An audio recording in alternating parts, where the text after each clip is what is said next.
Hello viewers, you're watching the Vietnam News Agency's Daily Bulletin, and now the headlines. President values Vietnam-Japan agriculture bond. ASEAN Women's Circuit of Hanoi makes debut. Vietnam excels in merger and acquisition deals.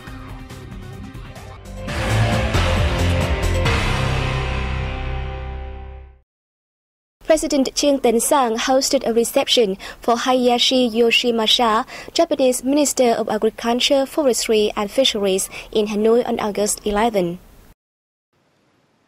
At the reception, President Sang highlighted that since Vietnam and Japan brought their ties to strategic partnership, cooperation between the two sides has been growing robustly, especially in the field of agroforestry fisheries.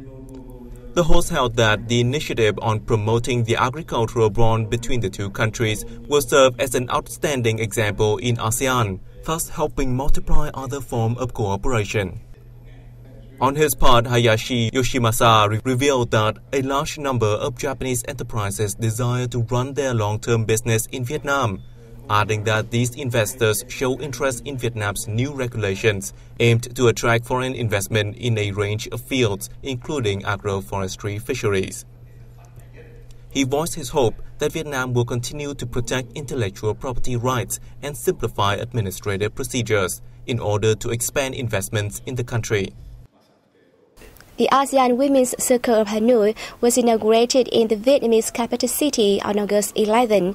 This is a significant step towards the realization of the grouping's common goals. The inauguration was held on the occasion of the 40th founding anniversary of ASEAN and the 20th year of Vietnam's admission to the bloc. The circle will act as a bridge linking Vietnamese women and their peers in ASEAN, as well as between ASEAN with other countries.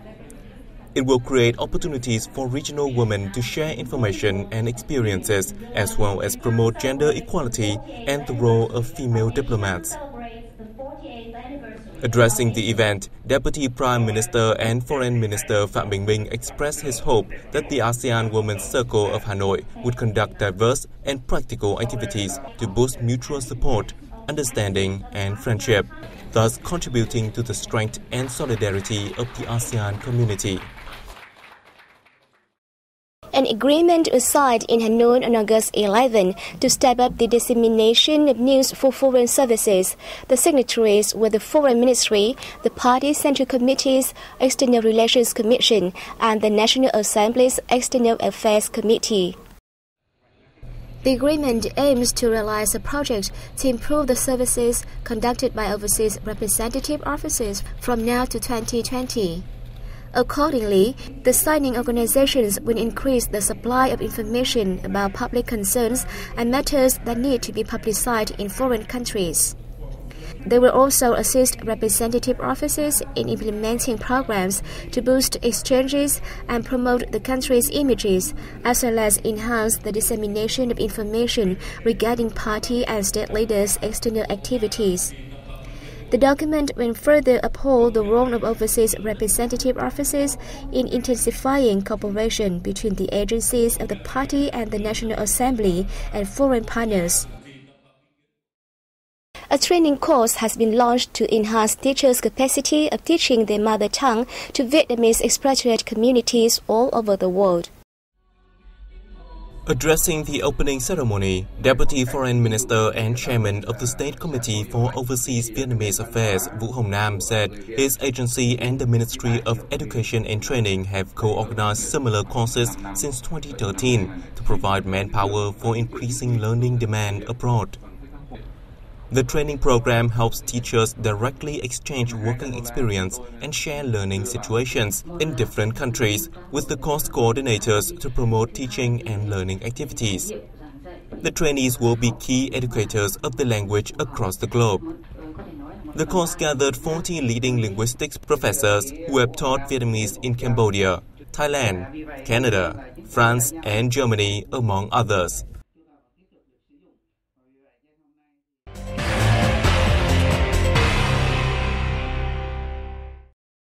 The Ministry of Finance recently issued a circular guiding the corporation income tax regime.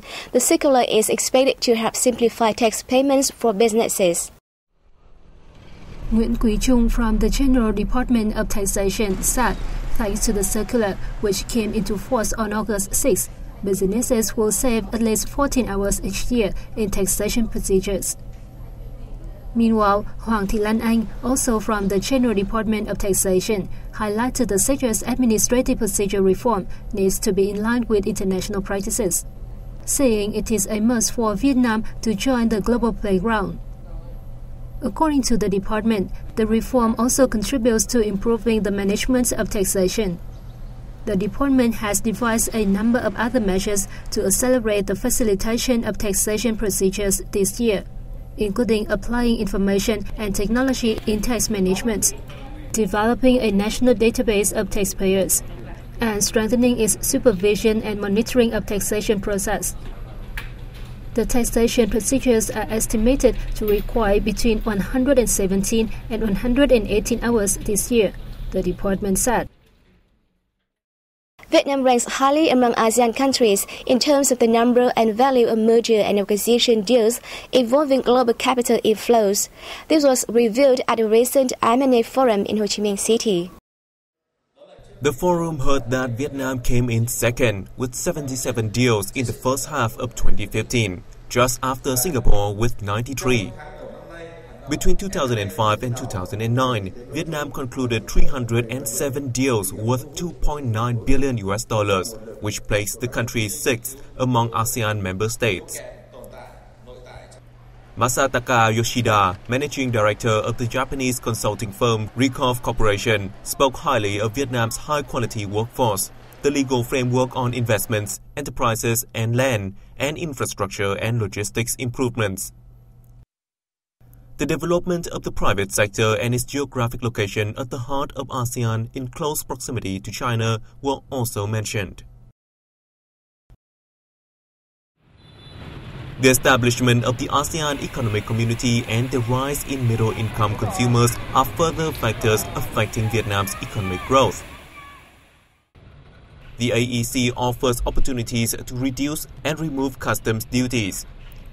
Exports in competitive industries are expected to increase, leading to more investments in the expansion of production. The boom in consumers and growing demand will also attract more investment. In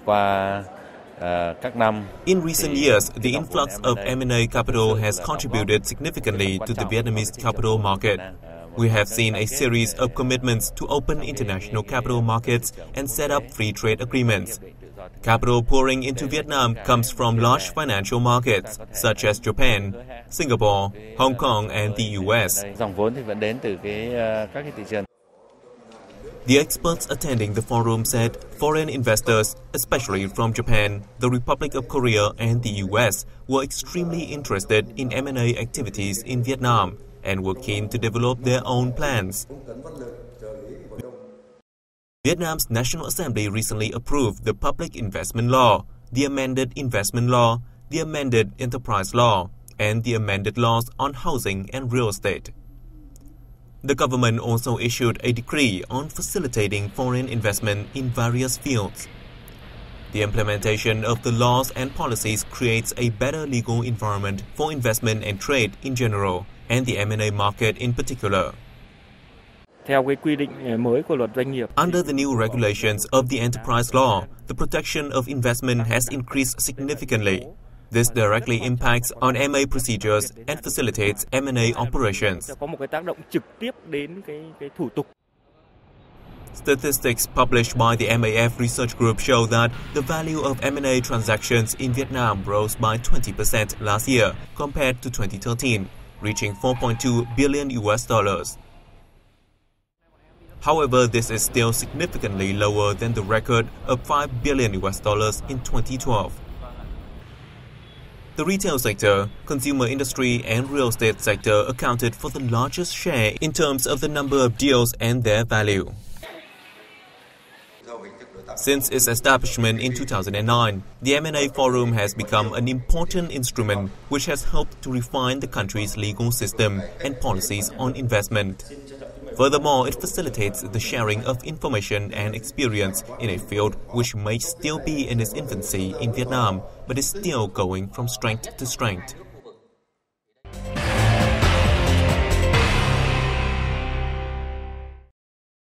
Bamboo trees of Kenya have long been the pride of the Ketu ethnic people in Tay Giang District, Quảng Nam Province. Local authorities and the community have taken measures to protect the precious perennial forest. Thanks to their efforts, the bamboo population has been recognized as national heritage. Spreading over two mountainous communes of Tay Giang District, the population includes more than 2,000 bamboo trees ranging from 300 to 1,000 years old. A task force of forest rangers was set up to join hands with local people to strictly manage and protect this precious and invaluable bamboo forest. Since the trees were discovered, the local authorities have taken measures to strengthen protection activities. Apart from local rangers, local people are also giving helping hands to prevent illegal logging. The forests were described as one of the most precious remaining woodland forests in the Central Highlands region. The largest individual tree is 3 meters in diameter, 22 meters high, and 50 cubic meters in volume. To us, protecting the forest means preserving the culture. In that spirit, forest rangers, border guards, and local residents have joined hands to protect the forest. Bamboo in Vietnam is known as valuable wood because of its specific aroma, beautiful wood grain, and its lack of termites. It is typically used in artwork and household items and has been listed as an endangered species in the Vietnam Red Book since 1996. Travelers have marveled at the splendor of the UNESCO World Heritage Phong Nha Kẻ Bàng National Park, which will be honored at the Quảng Bình Cave Festival taking place in the locality from August 14 to 21st. The festival, themed Quảng Bình, Kingdom of Caves, will include the announcement and receipt of the UNESCO certificate recognizing Phong Nha Kẻ Bàng as a World Heritage for the second time, coupled with a stellar art performance and splendid fireworks display. A series of interesting activities are scheduled to take place during the event, such as the launch of new tourist destinations, promotions, farm trips, and ticket discounts such as discoveries to Xuyên Sơn Hồ or Trans Mountain Lake, Dark Cave, and kayak rowing. The activities aim to popularize Quảng Bing's cultural values and tourism through cave systems. It is also a golden opportunity for the province to lure more domestic and foreign investors and tourists, contributing to fostering local socio-economic development. Established in 2001, the Phong Nha Kẻ Bàng National Park is among the 238 most important ecological zones in the world. Covering over 85,700 hectares, the park was recognized as a UNESCO Geological and Geomorphological World Natural Heritage Site in 2003. With the length of 7.7 kilometers, it boasts a system of 300 different caves and grottos, which date back some 400 million years. Particularly, Sơn Dòng, which was first explored in 2009, is considered the largest natural cave in the world. Recently, the New York Times named Quảng Bình as one of the most attractive destinations in Asia and the world's 52 top must-go sites for 2014. And that's the end of our bulletin. Thank you for joining us. I'll see you next time.